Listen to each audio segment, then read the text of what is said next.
되시기를 기뻐하시는 하나님, 오늘도 저희를 주님 전에 부르시고 우리의 예배를 기뻐하시는 여호와 하나님께 찬송과 영광을 돌립니다. 악한 마귀는 어찌하든지 우리의 예배를 방해하려 하지만 하나님, 우리는 최선을 다하여 하나님을 예배하게 하여 주시옵소서.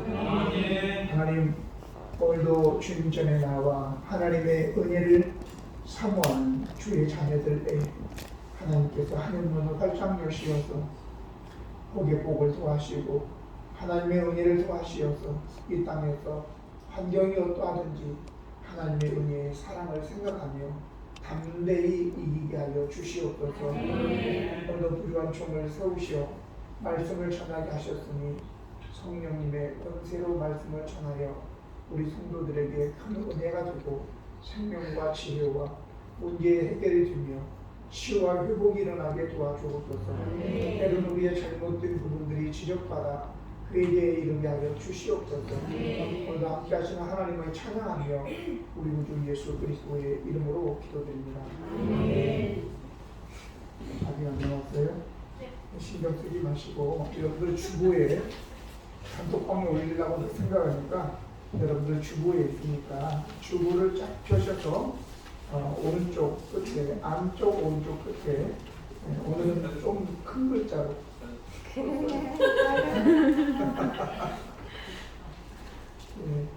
우리 본문 한 절씩 펴보겠습니다. 너는 거짓된 풍설을 헛들이지 말며 악인과 연합하여 위정하는 증인이 되지 말며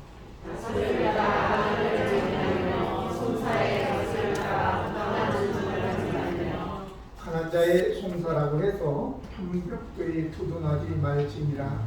내가 만일 내 원수의 길을 벗어나 나귀를 보거든 반드시 그 사람의 길에 돌리시며 내가 만일 너를 미워하는 자의 나귀가 짐을 싣고 엎드러짐을 보거든 그것을 버려두지 말고 그것을 도와 그 짐을 부릴지니라.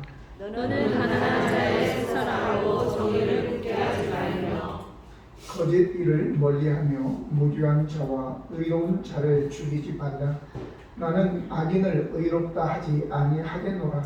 너는 의를 하지 말라. 의를 밝은 자의 눈을 어둡게 하고 의로운 자의 말을 듣게 하리라. 같이 읽습니다. 너는 이와 악인을 악하지 말라. 너희가 이 땅에서 악인을 이어주신즉 나의 사정을 아니라. 아멘. 사람들은 다른 사람들이 보이지 않는 데서야 어떻게 하는지는 모르겠지만 적어도 사람들 앞에서는 자신의 사회적인 지위와 그리고 신분에 맞춰서 말과 행동을 합니다. 그래서 우리 그리스도인들은 적어도 자신이 누구인 줄 우리가 잘 인식해서 자신의 신분에 맞는 말과 행위로 품위를 지켜야 할 것입니다. 오늘 하나님의 말씀에 근거하면 모든 하나님의 백성들을 향하여 송사를 다루는 재판관이라고 여기고 있습니다. 성경 베드로전서 2장 9절에 그러나 너희는 택하신 족속이요 왕같은 제사장들이요 거룩한 나라요 그의 소유가 된 백성이니 이는 너희를 어두운 데서 불러내어 그의 기이한 빛에 들어가게 하신 이의 아름다운 덕을 선포하게 하려 하시니라 말씀하셨습니다. 분명히 우리를 왕같은 제사장들이다 이렇게 말씀하셨습니다. 그러므로 우리 자신이 그저 그런 사람이 아니라 왕같은 재판관이라고 하셨으니까 우리 자신에 대해서 이제는 자긍심을 가지고 우리에게 맡겨주신 송사를 바르게 심리하고 처리해야 되는 중책을 맡은 사람들임을 깨닫고 우리의 말과 행동과 결정을 신중하게 해야 할 것입니다. 이것을 오늘 성경은 정의를 굳게 하지 말고 올바르게 판결하라고 하신 것입니다. 우리는 후에 예수님과 함께 많은 사람들과 심지어는 천사들도 우리가 판결하는 것입니다. 고린도전서 7장 2절 3절 보면 성도가 세상을 판단할 것을 너희가 알지 못하느냐? 세상도 너희에게 판단을 받겠거든 지극히 작은 일을 판단하기를 감당하지 못하겠느냐? 우리가 천사를 판단할 것을 너희가 알지 못하느냐? 그러하거든 하물며 세상 일이라 그랬습니다. 우리는 이 세상도 재판을 할 것이고 천사도 우리가 재판을 한다는 거예요. 그러면 어떻게 우리가 공정한 재판장이 될 수 있는가? 가장 먼저 사사로운 개인의 감정을 내려놓고 오직 주님의 눈으로 소송을 바라봐야 하는 것입니다. 오늘 이 본문은 꼭 우리가 공의로운 재판관뿐만 아니라 우리가 이 세상을 살아가면서 공정하게 사는 방법도 다 함께 기록되어 있으니까 주의를 기울이셔서 이 세상 살아가면서 자기에게 매어서 이기적인 그런 사람이 아니라 공정한 사람으로 살아가기를 예수님 이름으로 축복합니다. 그래서 먼저는 우리가 공정한 재판관이 되고 공정한 사람으로 살아가기 위해서는 하나님의 시각으로 바라봐야 된다라고 하는 겁니다. 7절에 보니까 거짓 일을 멀리하며 무죄한 자와 의로운 자를 죽이지 말라. 나는 악인을 의롭다고 하지 아니하겠노라 이렇게 말씀하셨습니다. 아무래도 사람들은 자신의 주관적인 입장에서 사물을 바라보고 사람을 판단합니다. 그러다 보니 옳고 그른 것도 옳은 것도 그르다고 하고 그른 것도 옳다고 하는 경우가 있는 것이죠. 인간은 하나님이 아니기 때문에 자신의 기호와 이념 그리고 문화와 삶의 가치에 의해서 판단을 하죠. 이런 것들은 옳고 그름의 문제가 아닙니다. 그런데 옳고 그름으로 판단을 합니다. 여러분들은 식사를 할 때 어떤 밥을 좋아하시나요? 찰진밥.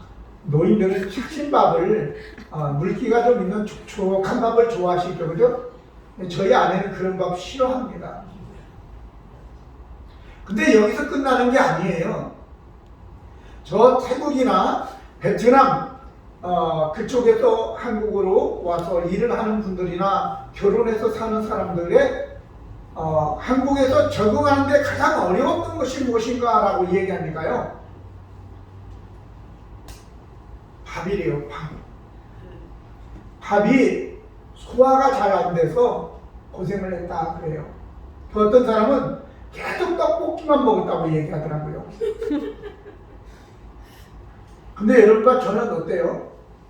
그들이 먹는 거 우리가 그냥 알랑미라고 하는데 안남미라고 얘기도 하고 실제 이름은 인디카입니다. 인디카 유시각의 그 인디카인데 우리는 우리가 먹는 이 차진 쌀을 조그맣고 차진 쌀을 우리가 가장 옳은 것으로 생각할 수 있죠. 근데 이 쌀을 먹는 사람들은요 우리나라, 일본, 중국밖에 없어요. 쌀의 적어도 90%가 다 인디카라는 걸 아십니까? 우리는 10%밖에 안 되는 거 가지고 이것이 옳다 이렇게 얘기해도 옳고 그름의 문제가 아니라니까요. 옳다면 저들이 옳죠. 이 안남미 인디카 쌀은요 이 젓가락질이 안 돼요. 그래서 물기 이렇게 해서 손으로 이렇게 해가지고 먹는 거예요. 옛날 통일교 생각하면 안 돼요. 통일교도 좋은 쌀이에요. 우리가 생각할 때는. 근데 저들은 우리가 먹는 거 안 좋아한단 말이죠. 제가 얘기 드리는 것은 내가 가지고 있는 선입견 가지고 우리가 먹는 쌀이 옳은 것이다 이렇게 생각하지 말라는 거예요. 이거는 취향의 문제예요. 기호의 문제라 그 말이죠. 그래서 우리는 내 생각이 아니라 성경의 생각, 하나님의 생각으로 사람들을 판단해야 될 줄로 믿습니다.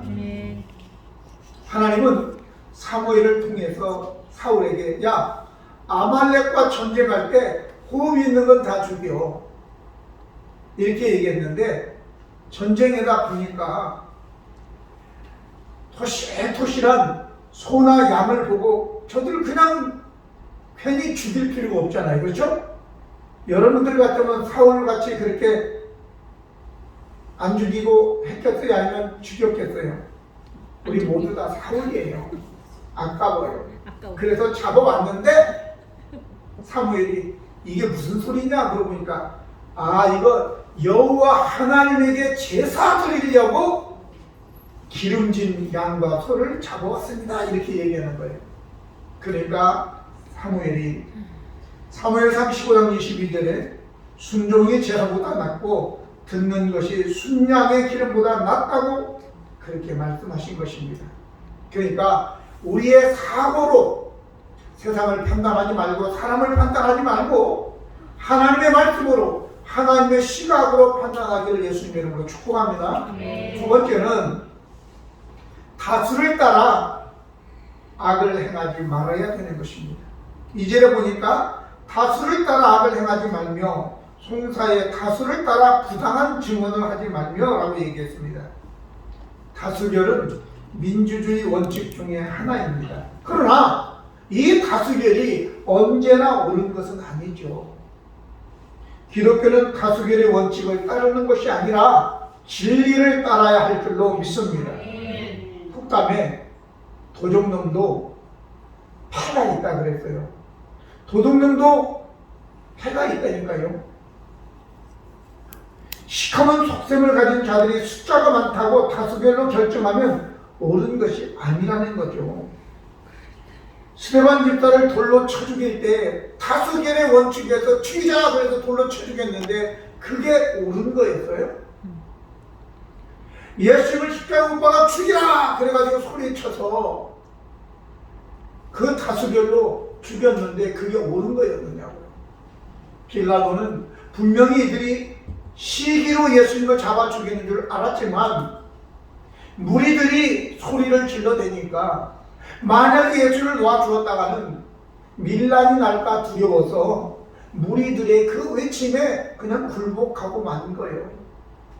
그래서 지금도 우리는 예배 드릴 때마다 빌라도에 의해서 고난을 받으시고 이렇게 계속하는 거예요. 오늘 여러분, 우리는 다수의 의견이 아니라 진리를 따라야 될 줄로 믿습니다. 좀 진부한 얘기이지만 고대 그리스 철학자 디오게네스라고 하는 사람이 밝은 대낮에 등불을 들고 돌아다녔대요. 사람들이 아니 선생님 이게 무엇입니까? 무엇을 찾느라고 그렇습니까? 이렇게 물어보니까 그분이 하는 말이 사람을 속이고 울리고 등치는 사람이 아니라 정의로운 사람을 찾기 위해서 등불을 들고 다닌다 그랬어요. 민주주의는 다수결만이 아니라 법치주의입니다. 그런데 지금은 높은 자리에 있는 자들이 권력의 눈치를 보면서 자기를 보존하기 위해서 양심도 팔고 빌라도처럼 판결을 하고 있습니다. 그런데 어찌 이들만 탓하겠습니까? 바로 우리가 그런 사람인데요. 1926년 한국교회에 지대한 공을 세운 마포 삼열 선교사님이 돌아가셨고 총회에서 그분의 동상을 세우자 이렇게 이제 되었습니다. 근데 모든 사람들이 그렇게 다 이야기할 때에 최권능 목사님이라는 분이 절대 안 됩니다. 만약에 동상을 여러분들이 세우면 내가 도끼로 찍어서 쓰러뜨리겠습니다. 이렇게. 그게 결국은 동상이 세워지지 않았다는 것입니다. 오늘 분명히 우상을 만들지 말라고 했고 그것이 세워졌을 경우에는 사람들이 거기에 마음을 빼앗겨 미혹되는 것입니다. 하나님께서 이스라엘을 저 애굽에서 이끌어낸 모세, 혹시라도 모세가 우상이 될까 봐서 그의 시체를 하나님이 묻어버려서 어디에 있는지조차 모르는 거예요. 여러분들 잘 깨달으시기 바랍니다. 오늘 이 얘기하면 안 좋아할 분들도 있을 수도 있지 않을까 생각되어지지만, 검수완박이라고 하는 것도 법의 절차를 따라서 하든지, 아니 그게 그렇게 나빴으면 정권 초였더라면 5년 전, 아니 이 사람들이 정권을 잡고 난 2년 전, 그리고 총선이 끝나고 난 다음에 했으면 누가 뭐라고 하지도 않아요. 근데 정권 말기에 마지막 국무회의를 앞두고 이 일을 해서, 그런데 어떤 조정도 없이 의견 수렴도 없이 그냥 밀어붙였다면 이것이 과연 정의로운, 공의로운 법이겠느냐? 모든 국민들이 바보가 아니에요. 그러니까 지방선거가 이런 결과를, 참혹한 결과를 빚어낸 거예요. 잘 생각하시기 바랍니다. 다수의 횡포라는 말을 들어보셨습니까? 이는 존 스튜어트 밀이라고 하는 사람이 자유론이라고 하는 그의 책에서 기록한 것입니다.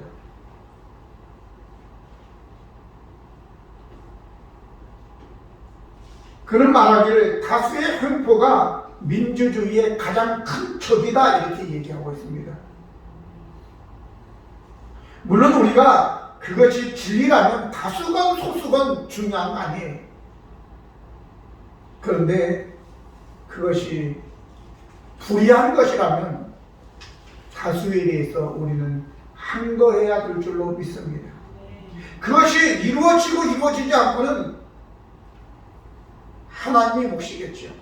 그러나 우리는 피 흘리기까지 죄와 싸워 이겨야 될 줄로 믿습니다. 어느 시대든 그랬습니다.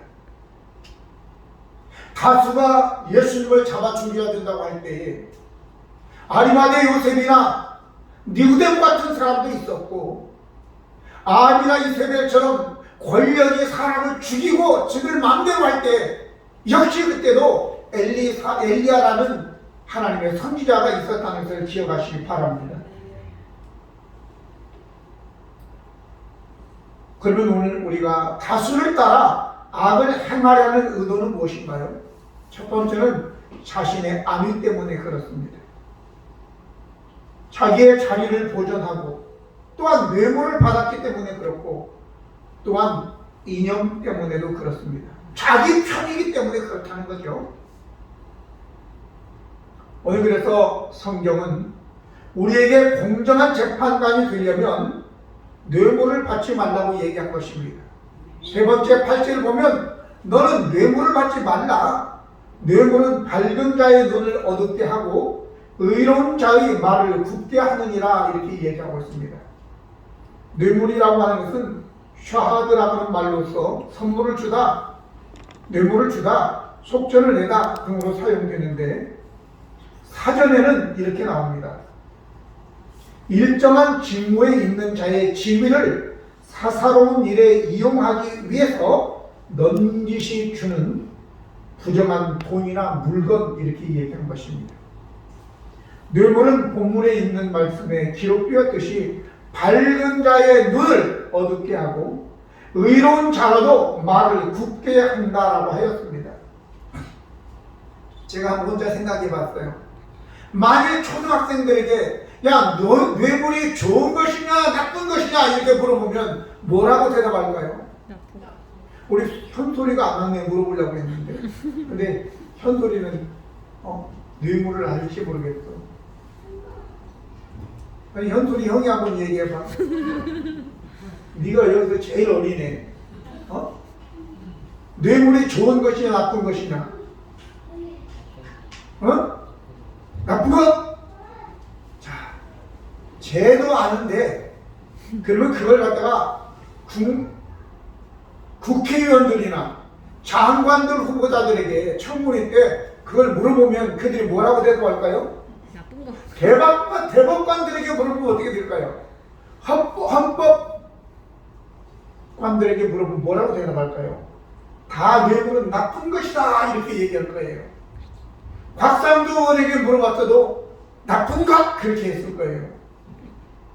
그런데 왜 이 뇌물의 문제가 많이 불거지는 것입니까?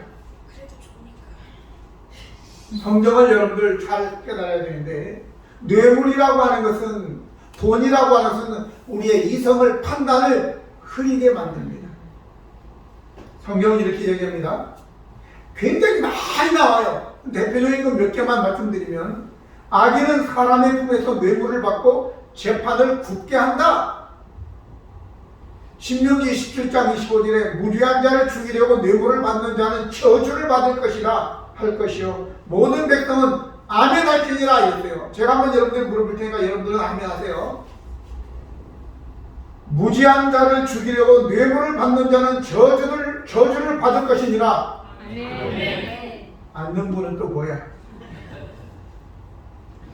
사무엘상 8장 3절에 그의 아들들이 자기 아버지의 행위를 따르지 아니하고 이익을 따라 뇌물을 받고 판결을 굳게 하리라 라고 얘기했습니다. 욥기 15장 34절에 경건하지 못한 무리는 자식을 낳지 못할 것이며 뇌물을 받는 자의 장막은 불탈 것이다 이렇게 했어요.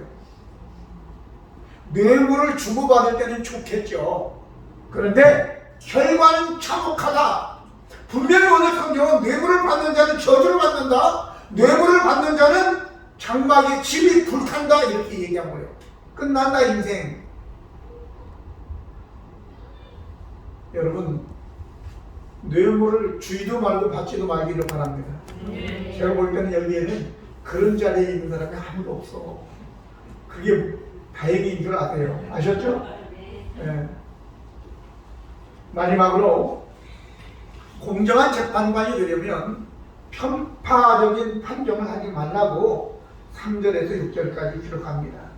가난한 자의 송사라고 해서 편벽도에 두성하지 말고 만일 내 원수의 기리는 소나 나귀를 보거든 반드시 그 사람에게로 돌리고 내가 만일 미워하는 자의 나귀가 짐을 싣고 엎드러짐을 보거든 그냥 버려두지 말고 도와서 짐을 부려라. 너는 가난한 자의 송사라고 정의를 굳게 하지 말라라고 얘기합니다. 편파적이다 라고 하는 것을 보면은 편벽되이라고 나오는데 이 편벽되이 두둔한다 라고 하는 것은 하다르라고 하는 히브리어로서 부풀다, 부풀어 오르다, 솟아오르다, 존경하다, 높이다는 의미와 동시에 편파, 정에 끌린 이런 의미가 같이 들어있는 거예요. 오늘은 부정적 의미로서 쓰인 거예요. 이게 가난한 자라고 해서 두둔하지 말라는 거예요.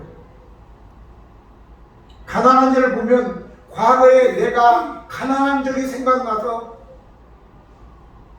그 사람에 대해서 동정이 가고 도와주려는 마음이 있을 수도 있어요. 또 원수 없는 사람 있나요? 자기를 미워하는 사람이에요. 자기를 미워하는 사람이 앞에 나타났는데 내가 재판관으로서 그냥 두나? 그런데 성경은 그런 경우에 여기 재판이라는 말은 아니고 그 사람이 어떤 낙이나 소가 어려움을 당했을 때라고 얘기하지만 같은 맥락에서 보는 거예요. 그 사람이 네 앞에 섰을 때에도 감정에 의해서 재판하지 말고 원칙대로 법대로 해라 그 말이죠. 법대로. 인간의 정의에 끌려서 우리가 판단을 하게 되면 공정한 재판관이 될 수 없는 것입니다. 우리는 하나님의 백성이고 왕 같은 사람들이기 때문에 어디까지나 공정하게 판단해야 될 줄로 믿습니다. 진나라에 기해라고 하는 나이 많은 수상이 있었는데 이 수상이 자리에 물러날 때에 이 진나라의 왕 도공이라고 하는 분이 그에게 후임 수상을 좀 청구해 주시오라고 얘기했습니다. 그러니까 이 기회가 추천한 분이 해오라고 하는 사람이에요. 해오. 이름을 외울 필요 없으니까 너무 신경 쓰지 말고 그냥 들으세요. 해오. 근데 왕이 너무너무 놀랐어요. 왜? 해오라고 하는 사람은 기회라고 하는 사람의 정적이야, 정적. 근데 이 해오라고 하는 사람을 자기 후임 수상으로 청구를 했단 말이죠. 그러니까 왕이 물었어요. 아니, 어떻게 당신의 정적을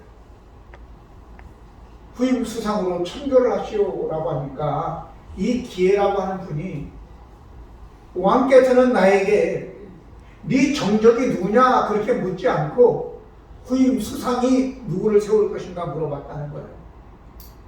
그러면 그 다음은 누구냐? 라고 물어보니까 이분이 하는 말이 바로 오라고 하는 사람이 적임자입니다. 이랬대요. 오는 누구냐? 바로 그 자기의 정적인 해오라고 하는 사람의 아들이에요. 왕은 다시 한번 놀라게 된 것입니다. 기회의 아들 오는 당대의 최고의 재상감이었습니다.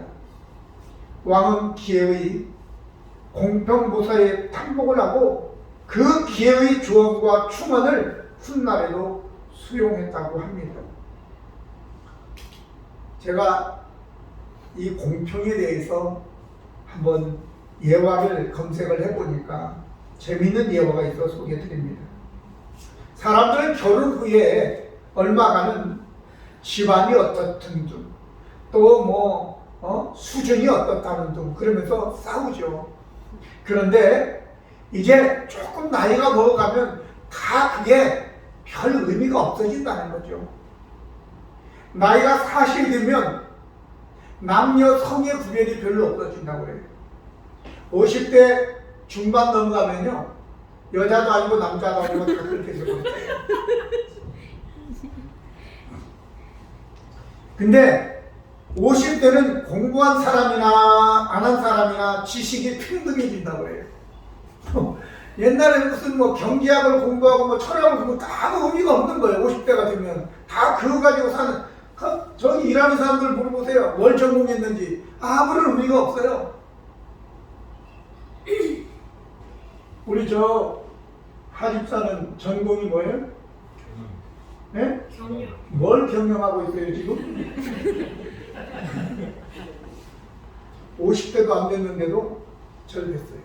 자, 보세요. 그러면 60대는 뭘까? 60대는 외모가 예쁜 사람이나 그렇지 않은 사람이나 평등해지는 거예요.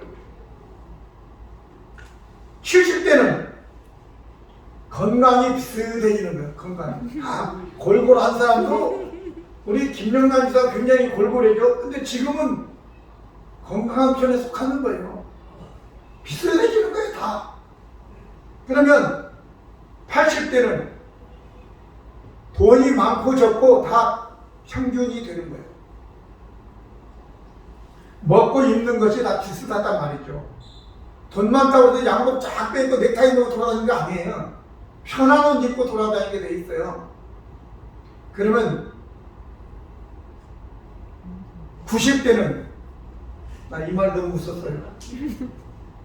산 사람이나 죽은 사람이나 생사가 평등하다.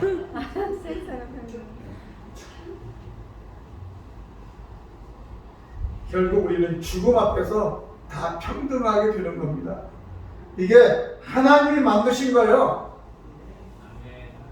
편파적이고 정에 끌린 판결을 하지 않기가 참 어려워요. 그러나 우리 하나님은 공평하신 분이기 때문에 저와 여러분도 공평해야 될 줄로 믿습니다. 교회 안에서도요. 제가 이 말씀을 준비하면서 저 명성교회 김성환 목사님, 또 저 윤석전 목사님 연세중앙교회 얼마나 훌륭하고 이 한국 교회에 시대를 이끄는 분이잖아요. 근데 그분들 눈에도 자기 아들들이 가장 명성교회와 연세중앙교회에 적합한 자라고 생각해서 후임자로 세웠어요. 왜? 하다 정에 끌려서 편파적으로 한 거예요. 그러다 보니까 결국은 노르웨이 총회 재판, 세상 법정까지 가게 되는 겁니다, 여러분. 그분들을 폄훼하기 위해서 하는 게 아니에요. 그런 훌륭한 분들도 그렇게 잘못된 평가를 했다면 저와 여러분들이야 일상에서 하는 일이 그렇단 말이죠. 그러니까 우리가 어떤 사람을 평가하고 판단하는 것 조심해야 될 줄로 믿습니다.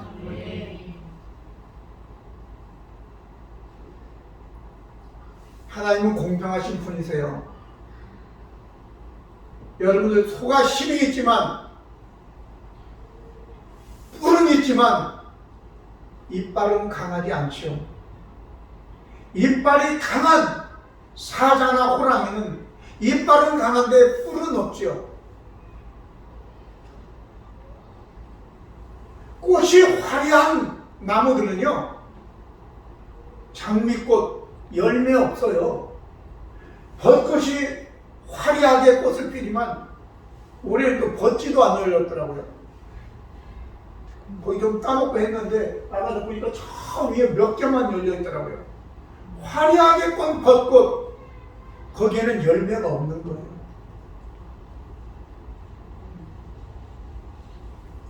오늘 하나님은 강한 것, 화려한 것, 또 재주가 있는 똑똑한 사람에게 재물을 겸하여 주지 않고, 또 재물이 있는 사람들에게 똑똑한 재주도 한꺼번에 잘 주지 않더라고요.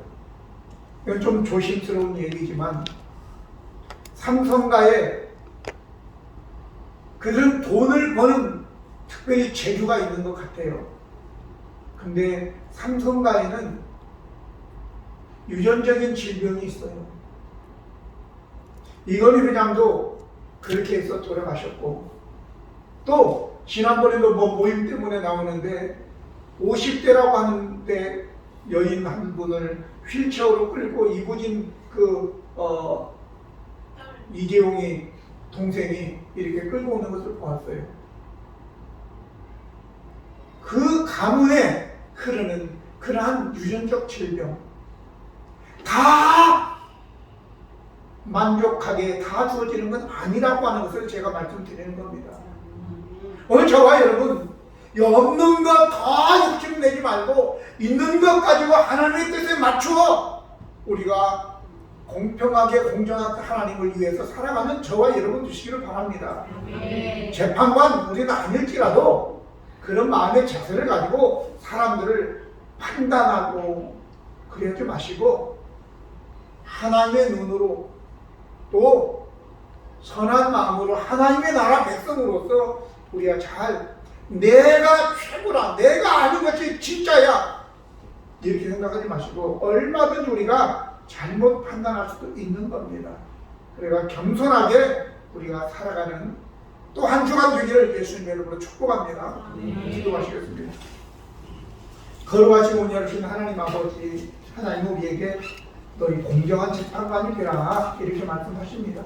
우리 재판관은 아니지만 일상생활 속에서 어떤 것을 판단하고 할 때에 공정하게 하기 위해서 항상 겸손하게 내가 아는 지식, 이념, 가치 이런 것은 옳고 그름의 문제가 아니라 기호의 문제라는 것을 우리가 알고 겸손하게 다른 사람도 인정할 줄 아는, 틀린 것이 아니라 다르다고 하는 것을 인정하는 겸손한 저희가 되게 하시고 모든 것을 하나님의 눈으로 바라볼 수 있는 그런 긍휼의 마음도 허락해 주시기를 원합니다. 아버지, 한 주간도 또 우리가 하나님의 사람으로 살게 도와주시고 내 입장에서가 아니라 다른 사람의 입장에서 생각하고 또 판단할 수 있는 그런 지혜로 허락하여 주시옵소서. 예수 그리스도의 이름으로 기도드립니다.